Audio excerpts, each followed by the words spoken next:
Military operation کی نہیں، میں یہی آپ کو بتا رہا ہوں کہ یہ پھر سوشل میڈیا کے اوپر بھی جو کریک ڈاؤن لگتا ہے کہ جو پاکستان کے مفادات کو اگر جو لگتا ہے ہمارے سیکیورٹی اداروں کو نقصان پہنچا رہے ہیں تو ان کے خلاف بھی کریک ڈاؤن ہوگا. لیکن اس کے اندر ایک اور جو سب سے آئی تھنک اہم خبر ہے جو پہلے اس پلیٹ فارم پہ ہم ڈسکس کرتے رہے ہیں، میرے خیال میں بہت بڑی انڈائٹمنٹ ہے پچھلی اسٹیبلشمنٹ کی اور پچھلی حکومت کی. اس پریس ریلیز کے اندر میرے خیال میں یہ بہت انپریسیڈنٹڈ ہے، کیونکہ نیشنل سیکیورٹی کمیٹی کا مطلب ہے کہ اس میں تینوں سروسز چیفز ہوتے ہیں، اس میں انٹیلیجنس چیفز ہوتے ہیں، اس میں ظاہر ہے کہ پرائم منسٹر تو اس کو چیئر کرتے ہیں، کہ publicly for the first time acknowledge کیا گیا ہے کہ پاکستان میں جو دہشت گردی کے واقعات میں اضافہ ہوا اس کا جو لنک ہے وہ اس چیز سے ہے کہ جو عمران خان صاحب کی جب حکومت تھی اس وقت جو اسٹیبلشمنٹ تھی انہوں نے جو ٹی ٹی پی کے ساتھ مذاکرات کیے، اور بڑا میرے خیال میں انہوں نے یہاں پر جو سٹیٹمنٹ آئی ہے بڑا سٹرونگ، اس میں انہوں نے کہا ہے کہ کمیٹی نے دہشت گردی کی حالیہ لہر ٹی ٹی پی کے ساتھ نرم گوشہ اور عدم سوچ بچار پر مبنی پالیسی کا نتیجہ قرار دیا جو کہ عوامی توقعات اور خواہشات کے بالکل منافی ہے، جس کے نتیجے میں دہشت گردوں کو بلا رکاوٹ واپس آنے کی نہ صرف اجازت دی گئی بلکہ ٹی ٹی پی کے خطرناک دہشت گردوں کو اعتماد سازی کے نام پر جیلوں سے بھی رہا کر دیا گیا. واپس آنے والے ان خطرناک دہشت گردوں اور افغانستان میں بڑی تعداد میں موجود دہشت گرد تنظیموں کی طرف سے مدد ملنے کے نتیجے میں ملک میں امن و استحکام منتشر ہوا جو بے شمار قربانیوں اور مسلسل کاوشوں کا ثمر تھا. یہ بہت بڑی چارج شیٹ ہے. اگر تو عمران خان صاحب پرائم منسٹر تھے، ملٹری اسٹیبلشمنٹ اور پولیٹیکل لیڈرشپ، اور آپ یاد رکھیں کہ یہ بھی ایک انپریسیڈنٹڈ ہے، کیونکہ یوزلی یہ ہوتا ہے کہ آرمی چیف کوئی بھی ہو وہ جو اپنا پری ڈیسیسر ہوتا ہے یا ادارے کے جو بھی غلط فیصلے بھی ہوتے ہیں اس کو اون کرتے ہیں، لیکن یہاں پہ ایک کلیئر کٹ انہوں نے ایک فیصلہ لیا ہے کہ اگر ہمارے سے غلطی ہوئی تھی، ہمارے ادارے نے کوئی غلط فیصلہ لیا تھا تو اس کو اس میں پبلکلی ایکنالج کیا گیا. اور یہ اس بات کی انڈیکیشن ہے، ایون پروگرام میں آنے سے پہلے یہ مجھے پہلے بھی بہت سے لوگوں سے جو لوگ شاید جو موجودہ آرمی چیف ہیں ان کو قریب سے جانتے ہیں یا ان کو پتا ہے، تو وہ ہمیشہ یہی بات کہتے تھے کہ نیشنل سیکیورٹی کے حوالے سے جنرل عاصم منیر جو ہیں وہ بڑا کلیئر ہیڈڈ ہیں،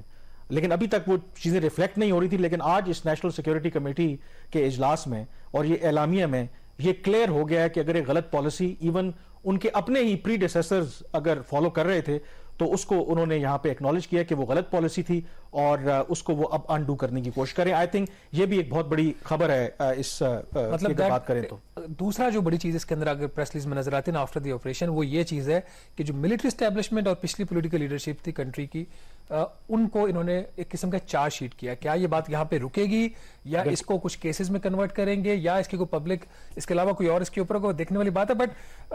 کمیٹی نے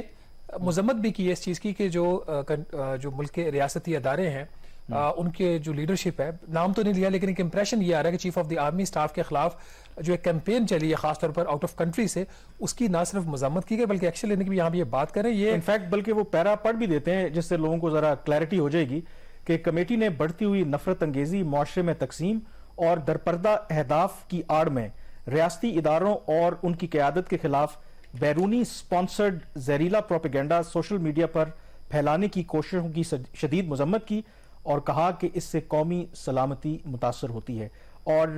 دیکھیں ڈیول لائز ان دا ڈیٹیل. اب ایک تاثر تو اگر آپ اس گورنمنٹ کو کہہ لیں یا اس گورنمنٹ میں جو موجود جماعتیں ہیں وہ تو الزام عائد کرتی ہیں نا کہ عمران خان صاحب ایک سپوائلر ہیں،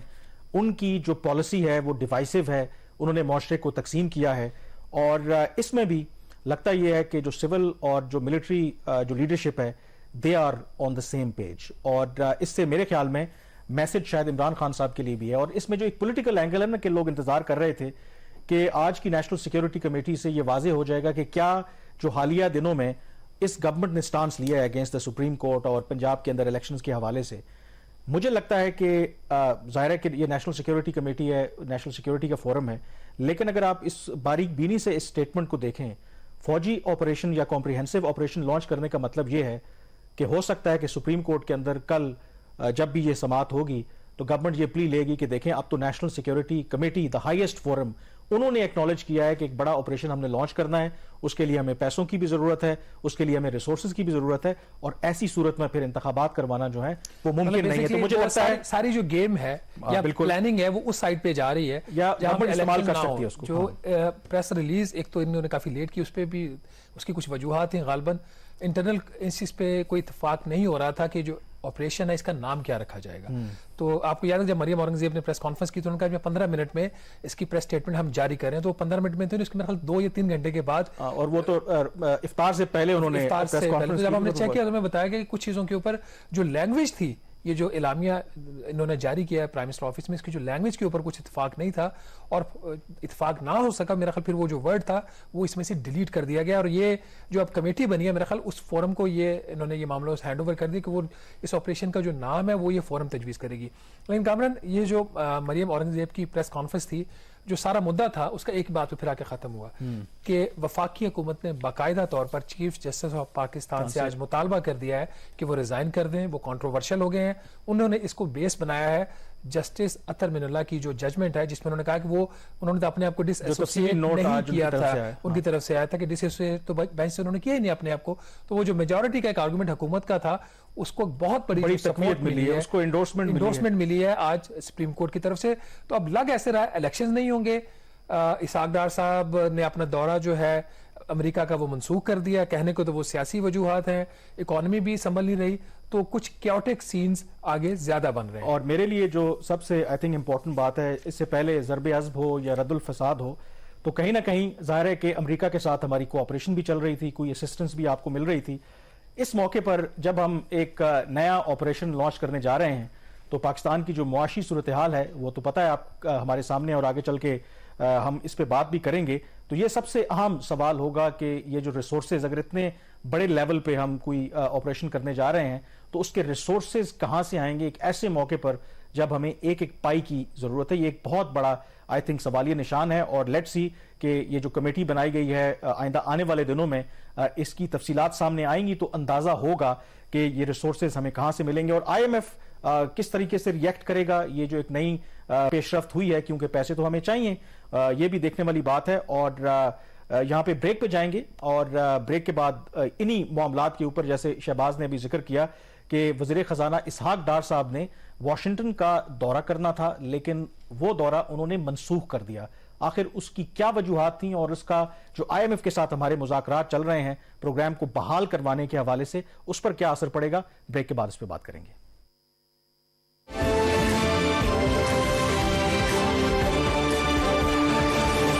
جی, بریک کے بعد ایک دفعہ پھر آپ کو خوش آمدید کہتے ہیں. وزیر خزانہ اسحاق ڈار صاحب نے اگلے ہفتے جانا تھا امریکہ. جی ہاں, انہوں نے وہاں پر جو سپرنگ میٹنگز ہیں آئی ایم ایف اور ورلڈ بینک کی وہ اٹینڈ کرنی تھی, اور ان کی سائیڈ لائنز پر ظاہر ہے کہ جو انٹرنیشنل فائنینشیل انسٹیٹیوشنز ہیں ان کے جو نمائندے ہیں, اس کے علاوہ جو باقی دنیا کے جو ریپرزنٹیٹیوز ہیں ان کے ساتھ بھی ان کی ملاقاتیں ہونی تھیں, لیکن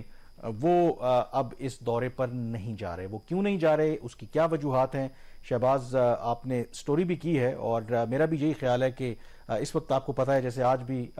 قومی سلامتی کمیٹی کا اجلاس ہوا اور اس میں بھی اسحاق ڈار صاحب موجود تھے, تو لگتا یہ ہے کہ اگین حالانکہ اس وقت نمبر 1 ایشو تو ہے پاکستان کی معیشت, لیکن جو سیاست ہے لگتا ہے کہ وہ معیشت کو کسی طرف لگنے نہیں دے گی. تو ڈو یو تھنک کہ یہ وزٹ انہوں نے کینسل کر کے ٹھیک کیا ہے, کیونکہ سیاست تو چلتی رہے گی. اس وقت ایشو یہی ہے کہ آئی ایم ایف کا پروگرام ابھی تک پھنسا ہوا ہے, ہمیں پیسوں کی ضرورت ہے. اگر وہاں پہ وہ جاتے تو آئی ایم ایف کے حکام سے بات ہوتی, امریکی حکام سے بات ہوتی, تو شاید کچھ چیزیں آگے بڑھ سکتی, کچھ پروگریس ہو سکتی. تو اس فیصلے کی منطق کیا ہے, سیاست جو بھی ہو رہی ہے؟ بات کرنے کے لیے ملاقات کا ہونا ضروری ہے امریکی حکام سے. اگر آپ ایجنڈا دیکھیں اسحاق ڈار صاحب کی, وہاں پہ جو اسکیجول تھا ان کا پورے ہفتے کا, تو اس میں بہت ایسی میٹنگ جو ہونی چاہیے تھی وہ نہیں تھی, ایگزسٹ ہی نہیں کر رہی تھی. تو 2 قسم کی باتیں سامنے آ رہی کہ کیا واقعی جو میٹنگ کینسل, انہوں نے اپنا جو وزٹ ہے وہ کینسل اس لیے کیا ہے کہ جو ڈومیسٹک پولیٹیکل سچویشن ہے اس کی وجہ سے, یا پھر یہ کہ کوئی اور بھی فیکٹرز تھے. بٹ یہ فیصلہ کل ہی ہوا ہے اسحاق ڈار صاحب کی طرف سے اپنا دورہ ملتوی کرنے کا. اور اس فیصلے سے پہلے ان کی ایک ملاقات ہوئی تھی امریکن ایمبیسڈر سے. تو باقاعدہ جو فیصلہ ہوا ہے وہ میرے ذرائع کے مطابق کل شام کو ہوا ہے. ایک اور جو میرے ذریعے ہیں انہوں نے یہ بتایا کہ ڈار صاحب نے تقریباً 1 ماہ پہلے انہوں نے انڈیکیشن دی تھی کہ شاید وہ اس دفعہ جو اسپرنگ میٹنگز ہیں وہاں پہ نہ جا سکے. اب یہ جو سیلف پلیٹ فارم ہے اس کی کیا اہمیت ہے؟ یہ جو 2 ان کے اینول اس طرح کے اجلاس ہوتے ہیں, ایک ان کا ہوتا ہے اکتوبر میں ورلڈ بینک IMF کا جوائنٹ جو کہ ان کی اینول میٹنگز ہوتی ہیں ہر سال, اور پھر یہ اپریل میں اسپرنگ میٹنگز ہوتی ہیں. اس میں جو اوور آل اکنامک ایجنڈا ہے دنیا کا, جو اکانومی کدھر جا رہی ہے دنیا کی اور جو ایشوز ہوتے ہیں وہ ڈسکس ہوتے ہیں. بٹ اس سے امپورٹنٹ چیز یہ ہوتی ہے کہ بائی لیٹرل جو میٹنگز ہوتی ہیں آن دا سائڈ لائنز وہ بہت اہم ہوتی ہیں. دنیا بھر سے جو فائنانس منسٹرز ہیں وہ وہاں پہ موجود ہوتے ہیں, انٹرنیشنل جو فائنینشیل انسٹیٹیوشنز کے ریپرزنٹیٹیوز ہیں وہ وہاں پہ موجود ہوتے ہیں. تو آپ جو کہہ رہے ہیں ڈومیسٹک ہماری سچویشن تو ویسے ہی چلتی رہتی ہے, تو آپ نے شروع میں کہا کہ ملاقاتوں کی بات کی, تو کہیں ایسا آپ کہنے کا آپ کا مقصد یہ ہے کہ جو ملاقاتیں اسحاق ڈار صاحب چاہ رہے تھے شاید وہ ملاقاتیں ان کو نہیں ملیں یا وہ ملاقاتیں ہونے کا امکان نہیں تھا, تو ہو سکتا ہے کہ امبیرسمنٹ سے بچنے کے لیے, کیونکہ ہمارے یہاں سوشل میڈیا بڑا فاسٹ ہے تو فوراً سے اگر چھوٹی سی بھی کوئی چیز ہو تو ایک دم سے وہ ٹریول کرتی ہے, تو انہوں نے بہتر سمجھا کہ اگر اتنی کوئی پروڈکٹیو وہاں پہ میٹنگز نہیں ملنی تو بہتر ہے کہ آپ نہ جائیں وہاں. میرا خیال یہ ایک وجہ ہو سکتی ہے, لیکن جو آن دا ریکارڈ اسحاق ڈار صاحب نے مجھے کل رات کہا کہ جی انہوں نے جو اپنا وزٹ کینسل کیا ہے, انہوں نے کہا جی کہ جو ڈومیسٹک اسٹیٹ آف افیئرز ہے ناظرین, اس کی وجہ سے ڈار صاحب نے فرمایا کہ وہ اب امریکہ نہیں جا رہے. یہ بات کس حد تک ٹھیک ہے کس حد تک نہیں ٹھیک, ہم یہ کہہ سکتے ہیں کہ یہ بات مکمل غلط بھی نہیں ہے. جو اس وقت پاکستان کے اندر سیاسی حالات بنے ہوئے ہیں ان حالات کے اندر جو اسحاق ڈار صاحب کا اپنا بھی ایک رول ہے, he is the leader of the house in the senate, وہ بھی ایک فیکٹر ہے. لیکن اس سے پہلے انہوں نے جو سردار ایاز صادق صاحب ہیں جو منسٹر فار اکنامک افیئرز ہیں وہ بھی نہیں جا رہے امریکہ. یہ ایک اہم بات ہے کیونکہ جو اکنامک افیئرز کا منسٹر ہوتا ہے وہ بورڈ آف گورنرز جو ہیں ورلڈ بینک ان کے وہ ممبر ہوتے ہیں, تو ان کے نہ جانے کی شاید ایک وجہ یہ بھی تھی کہ ڈار صاحب وہاں پہ خود ریپرزینٹ کرنا چاہ رہے تھے ورلڈ بینک کے اوپر بھی, کیونکہ بہت اہم ملاقاتیں تھیں. لیکن صورتحال یہ کہ اگر نہیں گئے تو کیا نقصان ہوگا پاکستان کا. جو دنیا ہے وہ پاکستان کی طرف اس وقت دیکھ رہی, تو اس کو 3 جوابات چاہیے تھے, 3 چیزوں کے اوپر ان کو کلیئرٹی چاہیے تھی. کنٹینیوٹی آف دی گورنمنٹ, اس کے اوپر دنیا کو بالکل بھی کلیئرٹی نہیں ہے. تمام فائنینشیل ورلڈ وہاں پہ موجود ہوگی 10 اپریل سے لے کے 16 اپریل تک. دوسرا جو ایشو تھا کہ پاکستان کے پاس کیا فیوچر کوئی اکنامک پلان ہے یا نہیں, اس کا جواب چاہیے تھا دنیا کو پاکستان سے. اور تیسرا جو ٹرسٹ ڈیفیسٹ بہت بڑھ گیا ہے between Pakistan and the rest of the financial world, اس کے اوپر بھی امید یہ تھی کہ ان کے دورے کے دوران وہاں پہ کچھ جو گیپ ہے اس کو برج کرنے کے لیے بات ہوگی. لیکن میں نے ایک خبر کی تھی اسی ہفتے جس میں IMF کو میں نے کوٹ کیا, اور یہ جو سب سے پاکستان کے لیے جو موسٹ امپورٹنٹ میٹنگ وہاں پہ ہو سکتی تھی وہ managing director of the IMF کے ساتھ ہو سکتی تھی. پاکستان نے درخواست کی اور IMF نے مجھے یہ باقاعدہ بتایا کہ مینیجنگ ڈائریکٹر سے تو نہیں لیکن ڈیپٹی مینیجنگ ڈائریکٹر سے پاکستانی ڈیلیگیشن کی جو میٹنگ ہے وہ فکسڈ ہے. اب ایک تو پاکستان کو یہ میٹنگ نہیں ملی, اس کے ساتھ ہی کچھ اور اہم ملاقاتیں جن کی پاکستان نے درخواست کی تھی وہ نہیں. جو MD کی میٹنگ کے بعد جو سب سے اہم ملاقات پاکستان کو وہاں پہ چاہیے تھی, جس کی باقاعدہ درخواست کی گئی پاکستانی ایمبیسی کی طرف سے جو واشنگٹن میں ہے, وہ تھی جو ٹریجری سیکرٹری ہیں یونائٹڈ اسٹیٹس کی جینٹ, ان کے ساتھ وہ بھی ملاقات نہیں ملی. پھر ڈپٹی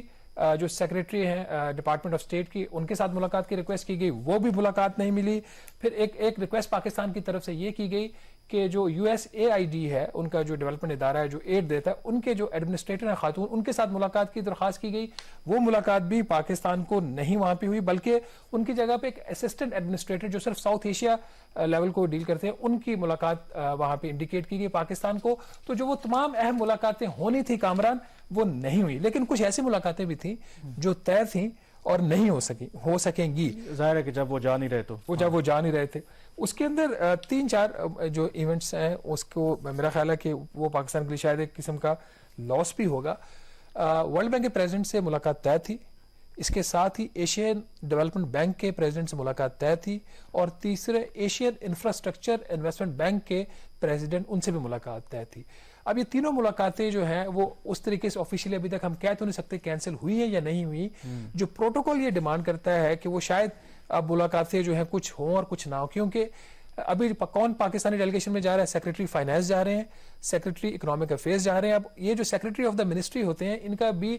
جو لیول ہوتا ہے ڈپلومیٹکلی یہ ایکول ٹو ڈیپٹی منسٹر ہوتے ہیں. لیکن اب یہ کہا جا رہا ہے کہ طارق باجوہ صاحب جو S A P M on finance ہیں وہ شاید ریپلیس کریں گے ڈار صاحب کو. لیکن اس میں جو بائیلیٹرل میٹنگز کی جو بات ہو رہی ہے نا کہ کئی ممالک کے وہاں پہ فائنانس منسٹرز بھی آتے ہیں, تو ظاہر ہے کہ وہ سیکرٹری سے تو نہیں ملیں گے. اس میں جو آپ نے بات کی مجھے بڑی آئی تھنک بالکل ٹھیک کیا. اسحاق ڈار صاحب نہیں گئے یا پاکستان وہ ایاز صادق صاحب بھی نہیں گئے. دو تین جو فیکٹرز آپ نے بتائے ہیں کہ دنیا یہ جاننا چاہتی ہے کہ کنٹینیوٹی کہ پاکستان میں کیا ہو رہا ہے, پھر جو پاکستان کے جو معاشی مسائل ہیں اس کا حل,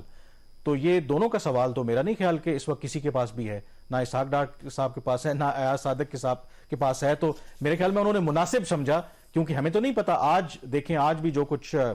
سچویشن ہے پتہ نہیں ہے. جو سپریم کورٹ کا فیصلہ آیا 4-3 کا ہے, 3-2 کا ہے, پھر قومی اسمبلی نے قرارداد پاس کی, پھر اوور آل جو اتنی انسرٹنٹی ہے. جسٹس اطہر من اللہ کا جو اختلافی نوٹ آیا ہے بہت اہم نوٹ ہے. وہ تو اختلافی نوٹ تو شاید وہ اس کو اختلافی نوٹ نہ کہیں, کیونکہ اختلافی نوٹ تو تب ہوتا ہے کہ جو مائنورٹی ہو. وہ تو یہ کہہ رہے ہیں کہ ان کا 4-3 کا انہوں نے انفیکٹ انڈورس کیا ہے باقی ججز جو ان کے نقطہ نظر سے اتفاق کرتے تھے. تو انہوں نے میرے خیال میں اس حساب سے تو ٹھیک کیا کہ وہاں پہ اگر آپ جائیں گے فائنانس منسٹر جاتے, کیونکہ فائنانس منسٹر جب بھی آپ بیرونی ممالک کے دورے پہ جاتے ہیں تو بیسیکلی آپ اپنے ملک کے سیلز مین ہوتے ہیں, تو وہاں پہ سیل کرنے کے لیے ان کے پاس کیا تھا جو ہماری ڈومیسٹک اس وقت حالات ہیں. یہ بات آپ کی ٹھیک ہے, لیکن اس کے ساتھ ہی جو سب سے اہم چیز ہے جس کے اوپر بھی ہم نے بات نہیں کی, آئی ایم ایف کا پروگرام. ٹھیک ہے, یہ جو میٹنگز جو میرے ذرائع بتا رہے ہیں اب کہ کچھ ملاقاتیں تو طے تھیں, جس میں ایک میٹنگ جو باقاعدہ طور پر مجھے کنفرم کیا آئی ایم ایف نے کہ جی ڈیپٹی مینیجنگ ڈائریکٹر جو خاتون ہے جو پاکستان کو انہوں نے کلوزلی واچ کرتی ہیں, وہ ان کے ساتھ ملاقات طے تھی. جو ڈار صاحب کے دورے کا آغاز ہونا تھا وہ نیتھن پورٹر جو مشن چیف ٹو پاکستان ہے ان کے ساتھ ملاقات سے ہو رہا تھا, اور وہ ملاقات بہت اہم ہونی تھی کیونکہ پچھلے کچھ دنوں سے پاکستان اور آئی ایم ایف کے درمیان باقاعدہ بات چیت اب نہیں ہو رہی. اس کی وجہ یہ ہے کہ جو ایک پیٹرولیم ڈویژن نے اور پرائم منسٹر آفس نے پیٹرول کی سبسڈی دی ہے, اس کے اوپر ہم اگلے پروگرام میں بات کریں گے یا نیکسٹ ویک کریں گے, کہ وہ ایک بہت بڑا ایک سیٹ بیک ہے ان ریلیشنز میں. ایک وہ اگر میٹنگ ہو جاتی نیتھن پورٹر سے فیس ٹو فیس تو شاید کچھ چیزیں بہتر ہو جاتی. پھر جو director for Central Asian Middle East department ہیں جو نیتھن کے بھی ان کے وہاں پہ باس ہیں, سینئر ہیں, ان کے ساتھ ایک ملاقات طے تھی جہاد اظہر کے ساتھ, وہ نہیں ہوئی. پھر ایک آئی ایم ایف کے فسکل ڈپارٹمنٹ کے ساتھ ایک ملاقات طے ہے, اب وہ ہوتی ہے یا نہیں, ہو سکتا ہے وہ سیکٹری لیول پہ ہو جائے. پھر ان کی بہت ساری کریڈٹ ریٹنگ ایجنسیز, پاکستان کو اس وقت ڈاؤن گریڈ کیا ہوا ہے دنیا نے, جو انٹرنیشنل کریڈٹ ریٹنگ ایجنسیز ہیں 3, ہماری جنک ریٹنگ ہے, ہم دنیا میں کسی جگہ سے جا کے قرضہ نہیں لے سکتے. تو یہ ساری ملاقاتیں بہت اہم. یہ جو تمام جو باتیں ہیں اور اس کی امپورٹنس ہے وہ تو اسحاق ڈار صاحب بھی آئی ایم شور کہ جانتے ہوں گے, ان کو میرے سے زیادہ جانتے ہیں, بالکل جانتے ہیں. تو اس کی فلپ سائڈ کہیں یہ تو نہیں ہے کہ کہیں نہ کہیں ہم مایوس ہو گئے یا اسحاق ڈار صاحب بھی کہیں وہ گیو اپ کرتے نظر آ رہے ہیں کہ شاید آئی ایم ایف کی یہ ڈیل تھرو نہ ہو, تو ان ملاقاتوں کا کوئی فائدہ نہیں ہے. دیکھیے آئی ایم ایف کی ڈیل کے اندر 2 رکاوٹیں ہیں. ایک کے اوپر تو پارشل یا کہہ سکتے ہیں سگنیفیکنٹ ڈیولپمنٹ ہوئی. اس ہفتے اسٹیٹمنٹ آئی, میں نے بھی ذرائع سے خبر کی, پھر بعد میں ڈاکٹر عائشہ پاشا جو وزیر مملکت ہیں انہوں نے اس پہ اسٹیٹمنٹ دی کہ سعودی عرب نے آئی ایم ایف کو کنفرم کر دیا ہے کہ وہ پاکستان کو $2 ارب کا قرضہ دینے کو تیار ہے. اب یہ ہمارا دعویٰ ہے, ٹھیک ہے, بٹ میں فیس ویلیو پہ لوں گا کہ ٹھیک ہے, میں نے پھر ذرائع سے چیک بھی ان کا ہاں ہے, لیکن آئی ایم ایف کی طرف سے اس کے اوپر ابھی تک کوئی بات نہیں ہے. $2 ارب کا ملنے کا مقصد یہ ہے کہ آپ کا تقریباً 1/3 جو فائنینسنگ گیپ ہے وہ کور ہو جاتا ہے. بٹ یہ جو دورہ تھا جس میں ورلڈ بینک کے پریزیڈنٹ سے ملاقات ہونی تھی ڈار صاحب کی, اس کے اندر ڈار صاحب نے جو مجھے ذرائع بتا رہے ہیں انہوں نے یہ بھی ورلڈ بینک کے پریزیڈنٹ سے ریکویسٹ کرنی تھی کہ ایک اور $45 کروڑ کا قرضہ ورلڈ بینک نے اپروو کرنا. انہوں نے ان سے ریکویسٹ یہ کرنی تھی کہ اس کی ہم نے تمام شرائط پوری کر لی ہیں, آپ اس قرضے کو جو ورلڈ بینک نے ایک اور قرضہ جو $600 ملین کا جس کے ہم نے اوپر وہ خبر بھی کی تھی انہوں نے ڈیلے کر دیا $1.1 بلین, ان دونوں کو آپ سیپریٹ کر دیں اور یہ والا جو $45 کروڑ ہے یہ اپروو کر دیں. یہ اگر ہو جاتا تو AIIB جو ایشین انفراسٹرکچر انویسٹمنٹ بینک ہے اس سے بھی $45 کروڑ مل جاتا, تو یہ بڑا اہم تھا بٹ نہیں ہو سکا. اب دیکھتے ہیں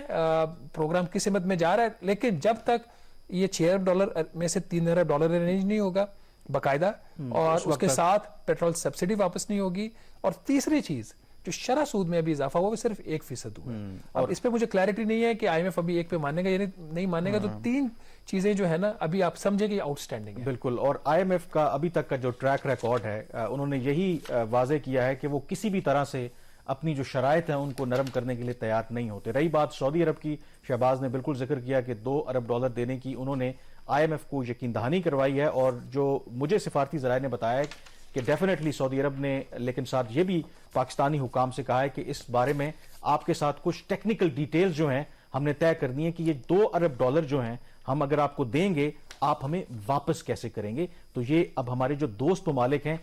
وہ بھی ہم سے اس قسم کا تقاضا کرتے ہیں. یہاں پہ بریک لیں گے اور بریک کے بعد تذکرہ کریں گے کہ جو عالمی بینک نے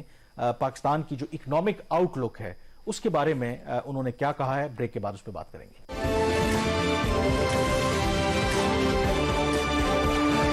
بریک کے بعد ایک دفعہ پھر آپ کو خوش آمدید کہتے ہیں. پاکستان کی معاشی صورتحال تو ہمارے سامنے ہے. اب جو انٹرنیشنل فائنینشل انسٹیٹیوشنز ہیں وہ بھی ظاہر ہے کہ کوئی حوصلہ افزا بات نہیں کر رہے. ہم نے دیکھا کہ ورلڈ بینک کی رپورٹ سامنے آئی ہے جس میں سب سے میرے خیال میں حیران ہونے والی بات بھی نہیں ہے. جو پاکستان کی معیشت کی اس وقت صورتحال ہے انہوں نے اس خدشے کا اظہار کیا ہے کہ پاکستان میں 40 لاکھ جو لوگ ہیں مزید وہ غربت کی لکیر سے نیچے چلے جائیں گے. تو شہباز یہ میرا نہیں خیال کہ یہ حیران کن فگر ہے جو اس وقت دیکھیں جو اس مالی سال میں جو مہنگائی کے ریکارڈ ٹوٹے، جس طریقے سے انٹرسٹ ریٹس اوپر جا رہے ہیں، روپے کی قدر میں جس طریقے سے کمی ہوئی ہے، انڈسٹری بند ہو رہی ہے. تو ڈو یو تھنک کہ یہ جو ورلڈ بینک کا جو نمبر ہے یہ کلوز ٹو ریالٹی ہے؟ میرا خیال یہ ابھی بھی کنزرویٹو نمبر مجھے لگ رہا ہے. 40 لاکھ لوگوں کا غربت میں ان کے مزید وہ اس میں وہ غربت کی لکیر سے نیچے چلے جائیں گے. پہلے جو اس وقت جو ریشو ہے وہ کوئی 36.2% ہے. اب وہ نمبر بڑھ کر 1%، صرف 1% اس میں اضافہ ہونے سے اس پاورٹی لیول کے تقریباً 40 لاکھ افراد مزید اس لکیر سے نیچے چلے جائیں گے. اور کس بیس کے اوپر یہ ورلڈ بینک نے نمبر نکالا ہے؟ بینچ مارک کیا ہے؟ اس کا جو بینچ مارک ہے وہ $3.65 پر ڈے آمدن کا ہے، جو آج کے ایکسچینج ریٹ کے اوپر ہر وہ پاکستانی جس کی آمدن تقریباً $1040 یومیہ ہے، اگر اس کی اتنی آمدن ہے تو وہ لو مڈل انکم گروپ میں فال کرتا ہے. اگر اس کی آمدن سے کم ہے تو وہ غریب کاؤنٹ ہوگا. اور یہ آپ کو پتا $1000 کیا ہے؟ کچھ مطلب 30,000 روپے تو آپ کی کلوز ٹو آپ کی منیمم ویج آ گیا نا. یہ تو غریب ترین ہے، یہ وہ طبقہ ہے. تو اس کے اوپر بھی تقریباً اس لیول کے اوپر اگر آپ اس کو مڈل کلاس کے اوپر لے جائیں، اپر مڈل کے اوپر لے جائیں، اپر پہ تو نہ لے جائیں، مڈل پہ لے جائیں، تو آپ دیکھیں یہ ریشو کہاں چلی جائے گی. 40 لاکھ تو صرف اس لیول پہ انہوں نے نکالا ہے. تو صورتحال انتہائی تشویشناک ہے. اکنامک انڈیکیٹرز جو بہت زیادہ خراب ہو رہے ہیں. جو ورلڈ بینک نے اس ہفتے رپورٹ دی ہے پاکستان ڈیولپمنٹ اپ ڈیٹ، یہ ان کا اینول فیچر ہو گیا ہے،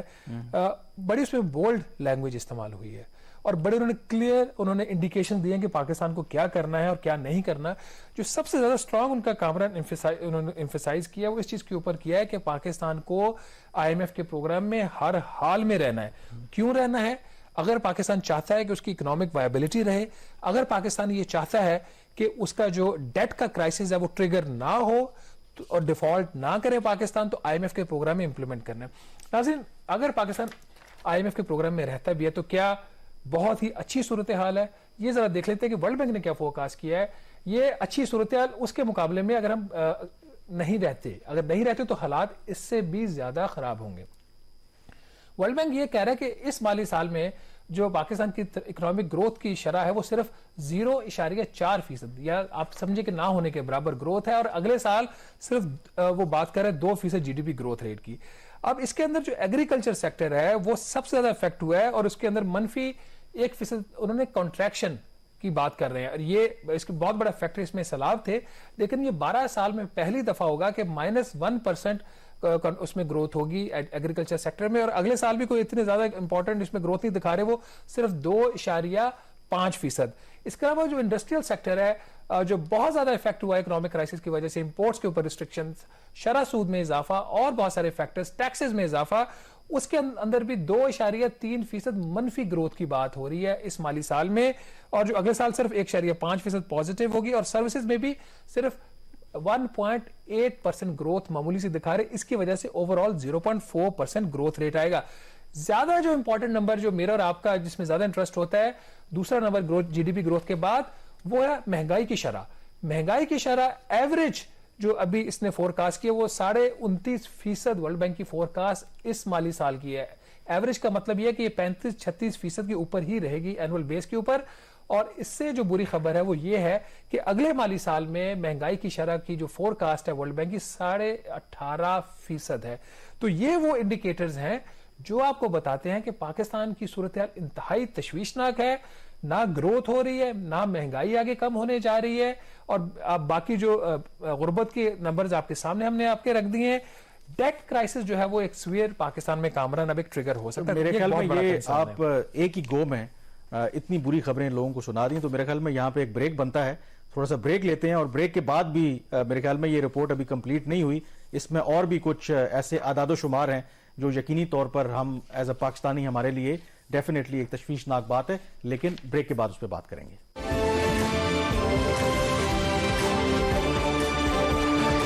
بریک کے بعد ایک دفعہ پھر آپ کو خوش آمدید کہتے ہیں. ورلڈ بینک کی جو رپورٹ ہے پاکستان کی معیشت کے حوالے سے, بریک سے پہلے کچھ ہم نے تذکرہ کیا کہ کتنے وہ خطرناک جو ہیں اعداد و شمار ہیں. اور شہباز, جو ورلڈ بینک, ظاہر ہے یہ تو ہمیں بھی پتا ہے کہ آئی ایم ایف کا پروگرام بحال کیے بغیر کوئی گزارا نہیں ہے, لیکن میرے لیے جو کنسرن والی بات ہے کہ اس رپورٹ میں ان کی یہ آبزرویشن ہے کہ ایون اگر یہ پروگرام بحال بھی ہو جاتا ہے, 1.1 ارب ڈالر کی ہمیں اگلی قسط مل بھی جاتی ہے, ایون دین جو ہمارے جو فورن ریزروز ہیں دیٹ ول ریمین لو, اور پھر جو اگلے سال مالی سال یا جو اس سے جو ہماری ریکوائرمنٹ ہے ایکسٹرنل وہ کوئی 29 ارب ڈالر کی ہے. تو even with I M F program حالات کچھ بہتر ہوتے نظر نہیں آ رہے, تو ہوگا کیا؟ میں آپ کو یہ کہہ رہا ہوں نا کہ جو انڈیکیٹرز ہم بتا رہے ہیں وہ اس صورت میں جب آئی ایم ایف ہو جاتا ہے, اور اگر آئی ایم ایف نہیں ہوتا کیا ہوگا؟ لیک آف کانفیڈنس, اس کے بعد انویسٹرز کا کانفیڈنس لوز ہوگا, کنزیومرز کا کانفیڈنس لوز ہوگا, جو قرضوں کی واپسی ہے وہ مشکل ہو جائے گی. اور جو سب سے بڑے جو خطرات کہہ رہا ہے ورلڈ بینک اپنی رپورٹ کے اندر کہ اگر آپ کے قرضے رول اوور نہیں ہوتے, ری فائنینس نہیں ہوتے اور نئے قرضے نہیں ملتے, تو پاکستان ایک شدید ترین مشکلات کا شکار ہو جائے گا. اور سب سے دوسری بڑی بات یہ ہے کہ اس وقت جو بھی کرائسس پاکستان فیس کر رہا ہے, چاہے وہ سیلاب کی وجہ سے ہو, تاریخی تھا پاکستان کے لاسز اس میں ہوئے, آپ کے اکنامک کرائسس ہے, اکنامک انسٹیبلٹی ہے, پولیٹیکل انسٹیبلٹی ہے, جوڈیشل کرائسس پیدا ہو گیا ہے. ورلڈ بینک یہ کہہ رہا ہے کہ اگر کوئی ایک اور کرائسس پاکستان کو ہٹ کرتا ہے, چاہے انٹرنل یا ایکسٹرنل, فار ایگزامپل اب عالمی منڈی میں تیل کی قیمتیں پھر اوپر جانا شروع ہو گئی ہیں, تو پاکستانیز اور پاکستانی اکانومی وہ کرائسس افورڈ کرنے کی پوزیشن میں اس لیے نہیں ہے کہ ہمارے پاس کوئی کشن نہیں ہے, کوئی بفر نہیں ہے جو اس کو ہمیں سروائیو اس سے کروا سکے. تو بہت ہی کشیدہ صورتحال بنتی جا رہی ہے. انہوں نے لیکن کچھ ریکمنڈیشنز بھی دی ہیں نا, اور وہ ہم کو امپلیمنٹ کریں گے, جس طرح امپورٹس کے اوپر ہم نے ریسٹرکشنز لگائی ہوئی ہیں, اور جو پیسہ جو فورن کمپنیز پاکستان کے اندر کام کرتی ہیں ان کو ڈالرز باہر نہیں لے جانے دیتے. ایک طرف یہ کہہ رہے ہیں کہ ہمارے پاس پاکستان کے ریزروز جو ہیں وہ کم ہو رہے ہیں, ارجنٹ ہمیں قرضوں کی ضرورت ہے. دوسری طرف یہ کہہ رہے ہیں کہ ایل سیز کھولنے دیں, امپورٹ پہ ریسٹرکشنز ختم کرنے دیں, یہاں سے لوگوں کو جو فورن انویسٹرز ہیں پیسہ باہر واپس لے جانے دیں. اگر ہم نے سارا کام کیا تو پھر تو اگر 1 مہینے کے بعد ہم نے ڈیفالٹ کرنا ہے تو لگتا ہے کل ہی کر جائیں گے. دیکھیے وہ تو اس صورت پہ کہہ رہے ہیں نا کہ بہت ساری چیزیں, ان کا یہ خیال ہے کہ جب آپ یہ ریسٹرکشنز ہٹائیں گے لوگوں کے کانفیڈنس میں اضافہ ہوگا, کچھ آپ انٹرسٹ ریٹ بھی بڑھا رہے ہیں اس سے آپ کو فوراً کچھ مل جائیں گے ایڈیشنل انفلوز, بٹ یہ ہوتا ہوا نظر نہیں آ رہا ہے جس قسم کی صورتحال. خاص طور پر آپ دیکھیں جب اسحاق ڈار صاحب نے اپنا دورہ جو ہے وہ انہوں نے بالکل منسوخ کر دیا ہے, تو اس کے بعد تو کیا صورتحال بنتی ہے, لوگوں کو کیا اعتماد میں رہے گا. آپ نے میٹنگ ساری طے کی ہوئی تھی وہاں پہ.